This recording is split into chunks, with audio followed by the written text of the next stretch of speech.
Naressa Bostwick. On the local scene, the Traffic Department of the Royal St. Vincent and the Grenadines Police Force is urging the nation's road users to make road safety a priority for 2025. Police Constable 1044 Jackson, during WFM's Traffic Talk segment earlier today, made this appeal to both drivers and pedestrians, emphasizing that road safety is the responsibility of all. As we start 2025, let's make road safety a priority. Whether you're a driver, cyclist, or pedestrian, we all share the responsibility of keeping our roads safe. We're going to highlight some tips for pedestrians, motorists, and for the pedestrians. Firstly, for all motorists, always wear your seatbelt. It's your first line of defense. Obey speed limits and traffic signs, especially in residential areas and school zones. As it's the reopening of a new school term, I'm advising motorists to drive with caution and remain vigilant on the road, especially while approaching a pedestrian crossing, because it's our responsibility to keep the road safe. That was Police Constable 1044 Jackson. PC Jackson also called on persons to avoid being distracted by their mobile devices while driving, advising that persons instead place them in an area of the vehicle that they will not take their attention away from the road in front of them, putting the lives of their fellow road users in danger. The Center for Enterprise Development, Inc., CED, announces its Technical Assistance for Men's Employment and Entrepreneurship Development, TAMEED program, a men's empowerment project. Funded by the Church of Jesus Christ of Latter-day Saints, the program will be executed over a 6-month period.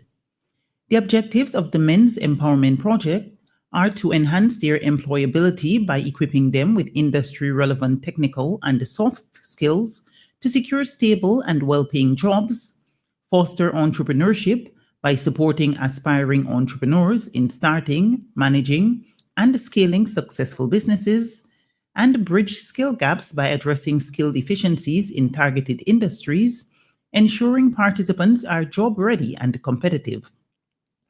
The project also seeks to promote economic growth by enabling participants to contribute meaningfully to their communities and the broader economy. The project will primarily cater to men aged 18 and above, including recent graduates, mid-career professionals, and those looking to pivot into entrepreneurship. CED General Manager Mistress Ronit Lewis says the project is expected to be very impactful. She is encouraging men who own and operate micro, small, and medium enterprises to apply to be a part of the project, which will select 40 participants. Vincentians are being warned to be very cautious when it comes to rats and the threat of the disease leptospirosis. This warning came from infectious disease specialist Dr. Gerald Thompson during his appearance on WFM's Activated Mornings program earlier today. Dr. Thompson urged persons to learn more about the disease so as to be able to better prevent infection, warning of its potentially fatal effects. There's been a public health announcement in relation to rats, a disease called leptospirosis. And I want everyone, Google it, learn a little bit more about it, but we have to do a lot more. It is not just about Kingstown and the scraps of food and the various vendors that they leave around. It's also out into the communities, the farmers and things like that. Be very careful about rats and leptospirosis. It can kill. That was infectious disease specialist Dr. Gerald Thompson. According to Cleveland Clinic, leptospirosis is an illness caused by the bacteria Leptospira. You can get leptospirosis after getting water or soil contaminated by animal urine in your nose, mouth, your eyes, or a break in your skin. Without treatment, leptospirosis in people can lead to kidney damage, meningitis, liver failure, trouble breathing, and even death. In regional news, with 1 million international passengers transiting in and out of its ports, Guyana achieved a significant milestone in 2024, surpassing President Dr. Mohamed Irfan Ali's initial prediction for 2025. The staggering amount of travelers reflect the country's massive economic development and the opportunities that come with it. Guyana is also gaining attention as a unique destination for its culture and wide variety of tourism products. According to a report by Newsroom Guyana, Chief Executive Officer CEO of the Cheddi Jagan International Airport, Ramesh Gair, made the disclosure on Saturday during a year-end press briefing.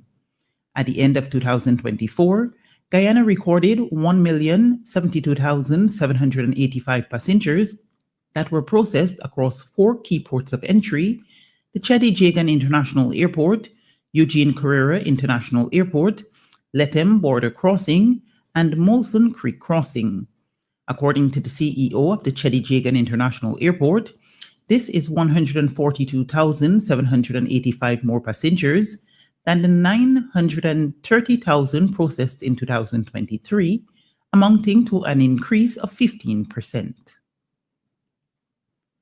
Trinidad and Tobago's Police Commissioner Erla Harewood Christopher has pledged to bolster security for the judiciary following the murder of State Prosecutor Randall Hector, who was gunned down last Tuesday, months after he prosecuted a known gang leader.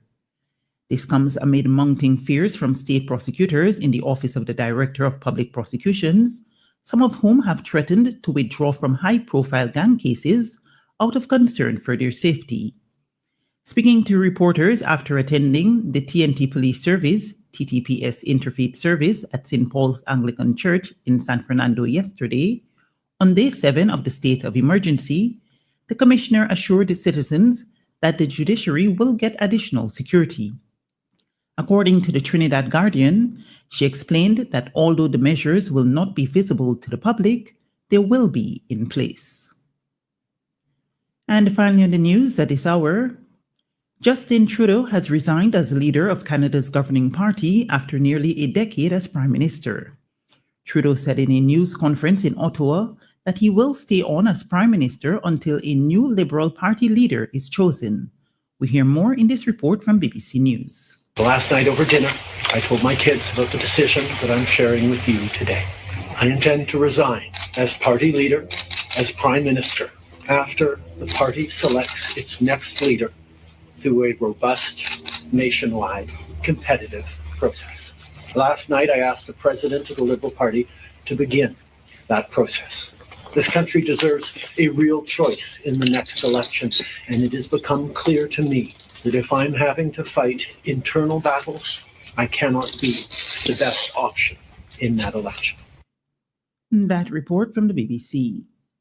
This has been WFM's 3 p.m. News. I have been your presenter, Naressa Bostwick. Our next newscast will be coming to you at 5:30 p.m. Be sure to join us then.